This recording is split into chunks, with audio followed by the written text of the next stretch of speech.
Hey, what is up guys? GuitarRock here, welcome back to another Counter-Strike video. Alright, today we'll be talking about gears, and a lot of you guys have been asking me to do some gear guide. I know gears can be a bit complicated and it's quite hard to tell you specifically based on individual characters what you should be going for. But yeah, I'm gonna try my best, give like a general advice for new players out there. So let's jump into it. First things first, what you want to do every day in the workshop, the crafting facility, you always want to be crafting something, alright? And I would highly recommend you guys to craft the gear using your universal mold or the armor mold, depending on which one you have, right? So this SC mold is what you obtain from raids. If you have plenty of this, you should be crafting as much of it as you can. So never leave any of this empty. Alright, I have unlocked up to 3 slots. Obviously, you can unlock more if you want to. So ideally, if you are out of anything to do, let's say right now we have this event, Crossroads, right? And some of you might be done with the event shop. And for me, I only have 1 item left. But yeah, once you obtain everything, you want to go and farm, mostly for gears. And the best way to do so is in free contract, alright, 3-3. I personally would prefer to farm in 3-4. I think this is like a better one overall, but it's going to be harder. Alright, it depends. I think by now most players who start playing the game since day 1 should be able to do 3-4 or 3-3. Both of these will give quite insane amount of tier 5 mold. Alright, you can get either for a weapon, armor or accessory, and then you can have a chance to get appraisal and advanced gear material. Now in terms of gears, right, many characters need gears. As you can see, I've expanded my storage up to 330 right now. Now this is something that I would highly recommend more players to do. If you can, expand your inventory until at least 300 because it's very beneficial. Some gears you ideally want to keep. Alright, so the most important thing that you want to look out for gears is the sets. Alright, for example, crit damage set. So let's have a look at this particular one. Crit damage, you need 4 pieces of this gear. So every time you see a crit damage gear, I would highly recommend you keep it, because crit damage is really valuable. It's something that a lot of characters can benefit from. And also cooldown is also something that you can consider as well. Skill haste, so this will improve your character's skills, enabling them to cast their skills more often. Of course, some characters, they are utility based, for example like Carl Wong, right? His skill mainly focuses on creating shield, so having skill haste on him, meaning that he can create more shield more often. So these two, skill cooldown and crit damage, anytime you get any of these gears, I would recommend keeping them. Now gears are divided into different tiers, alright, so with tier 6 currently being the highest, I think, and so far I've only obtained 1. Alright, this is from the Xiaolin's story. So tier 5 is the second highest, followed by tier 3 to 1, right? So I wouldn't recommend using 1, 2 or 3. Obviously, if you are heading into endgame, you will ideally want to use tier 4, tier 5 or even tier 6. Now in terms of rarity, I don't think it matters as much. I don't mind using some SR gears or even R gears as long as it fits the set. Now ideally, having the proper set is going to be much more beneficial comparing to have a better substats. So substats are this thing right here. So one good example is right here on my Irie. You can see I have HP set and defense set, right? So we have this HP set which give her 10% HP, and also I'm running a defense set which give her 20% defense. Now this is what I have currently. I would think 2 HP most likely will fit her better, but unfortunately I do not have 2 HP sets. So let's have a look at this particular one right now. Alright, you can see that my tier 4, alright, even though this is just a normal equipment, it doesn't have any bonus substats. It's not SR or SSR equipment, right? So SR and SSR equipment, they will have bonus substats like crit damage for this one, like you can see, anti-striker damage. Right, so this particular one is the most basic one. It's a tier 4 LX hands.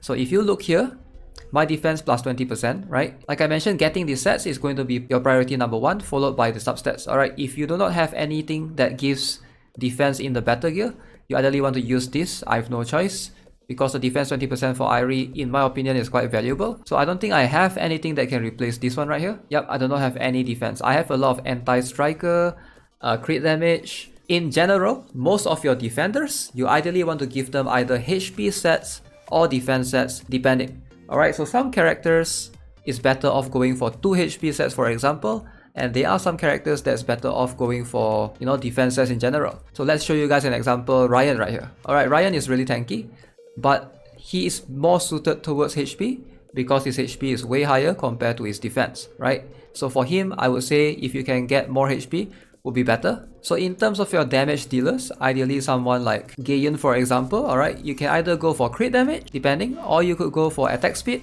or you could go for attack percent, mixed in with crit percent. Like there's no fixed guideline of which one would be the best one, because it really depends on the characters. Gaean herself, she does quite a lot of damage. Now if you do not have any characters that deals damage and you want to improve upon their damage, something like attack mixed in with crit is going to be much more beneficial.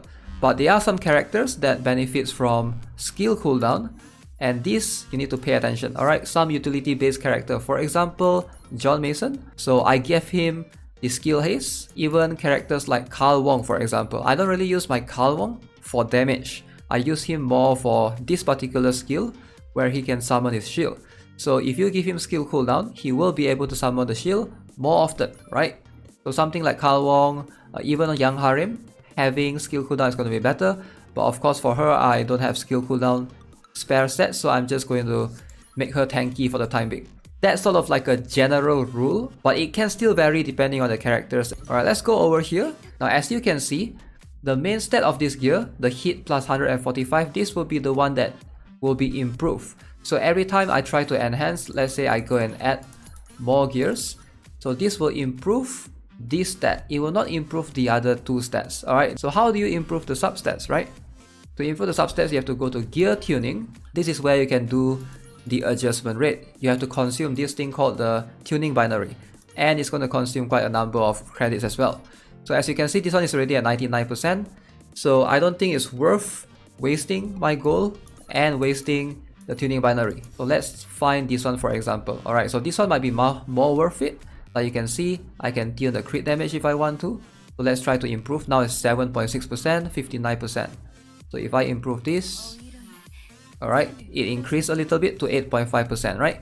So it does consume these materials, so keep in mind. Okay, but the set effect at the bottom, for example this attack percent, now when we go to change options, there's a way to change it as well, right? For example, if you don't want defense, you want to get something else, it's possible, but you can't change the main stat. Like these two stats, the substat can be changed. So let me try and change here. So changing the option, you need to know what you're getting yourself into, and in my opinion, changing the second option is not worth it or can be really risky. Alright, changing the first option, you can have a look right here. Option number 1, there's only 4 things that you can get, which is defense, evasion, crit, and hit. Right, so it's not too bad. But option number 2, this is where it gets really tricky. So there's speed, there's crit damage, there's attack speed, there's anti-ground damage, there's anti-air damage, anti-striker damage, anti-defender damage, anti-ranger damage, anti-sniper damage. The RNG to get what you want is going to be way harder. Like you can see, there's 9 things right here. So 1 out of 9 times you will get what you want, compared to this where it's 1 out of 4. So in my opinion, you should almost never do this. I don't think it's really worth it. So what you want to work on is changing the option number 1. So let's see if we can change to get either crit right here or maybe hit. I think that's going to be much more beneficial, and let's see how long it takes. Okay, so we got crit. That's insane, so I'm just going to confirm for now, and that's what I really want. So let's go to precision and try to improve this further. Now keep in mind the precision and the change options right here, they are consuming the same thing called the tuning binary. Okay, so once you go to set option, now this gets really crazy. Now this is going to be really expensive. Okay, so as you can see, it's going to consume the golden set binary. These things are quite rare.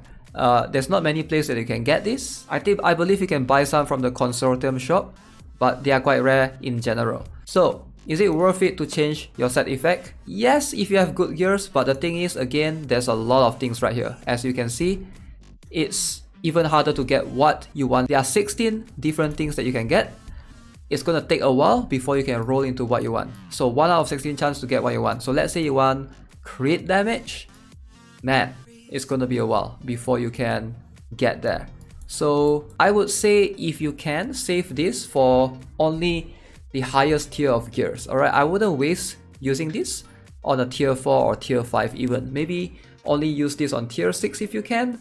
since it's so costly. Now let's talk about exclusive gears, right? Because there are some characters that gives you exclusive gears. For example, if you're not aware, when you go over to the counter case, alright, some characters that you have level 100 before will give you an accessory that you can use. For example, Xiaolin right here, she gave me this particular reliable messenger tier 6. Unfortunately, it has random option at the end. So let me show you guys what option do I have for Xiaolin's one, right? So right now you can see I got pretty lucky with the attack speed, of course, but this thing, the set is anti-sniper. So for those of you who are not aware, anti-sniper, it means that you are going to deal more damage against enemy snipers. If there's a RES at the back, for example, if you can see in this gear, it says anti-air damage resistance 7.1%. If it's damage resistance, so that means you're getting less damage from air units in this case, right? But yeah, let's try and change options. Apparently tier 6 will consume 10.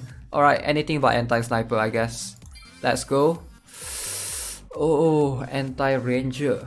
No, not hit, please.